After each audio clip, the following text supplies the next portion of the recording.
ভাইয়ের নাম কি? আমার নাম আশিক মোহাম্মদ, আমি ইংরেজিতে পড়ছি ঢাকা বিশ্ববিদ্যালয়। আচ্ছা, খুবই ভালো। আপু?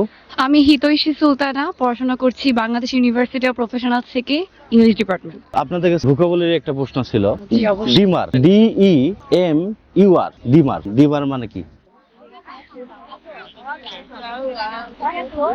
একটু চেষ্টা করবেন। ভোকাবুলারি তো লক্ষ লক্ষ, সব ভোকাবুলারি আমরা জানি না, এটা বিভিন্ন পরীক্ষা আসে।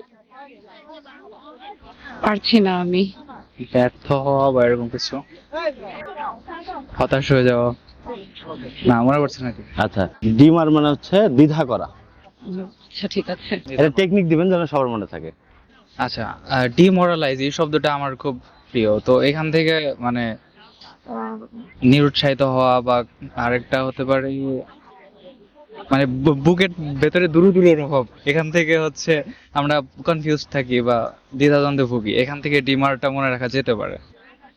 আচ্ছা, আমার মাথায় যেটা আসছে, ডিমার শব্দের অর্থ দ্বিধাদ্বন্দ্ব, এটা কিভাবে মনে দ্বিধা রাখবো? করা, হ্যাঁ। আর ডিমার ওয়ার্ডটার শুরুতে হচ্ছে ডি আছে এবং দ্বিধাদ্বন্দ্বের শুরুতে ডি আছে, তো আমার মনে হচ্ছে এভাবে সহজে মনে রাখা যায়।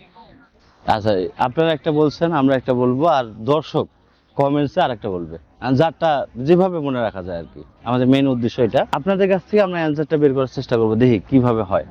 ডি, যদি আপনি সরাসরি ইংলিশটা দেখেন যে DE মনে হচ্ছে দে, হ্যাঁ। আর MUR মার তো ঠিকই আছে, হুম।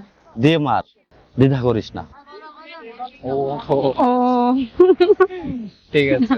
দে মার, দ্বিধা করিস না। আচ্ছা। দর্শকে কিছু বলেন যে কমেন্টসে যেন ওনারা একটা কিছু বলেন। আপনাদের নিজেদের মতো করে একটি কৌশল আবিষ্কার করতে পারেন এবং শব্দটি মনে রাখার চেষ্টা করতে পারেন।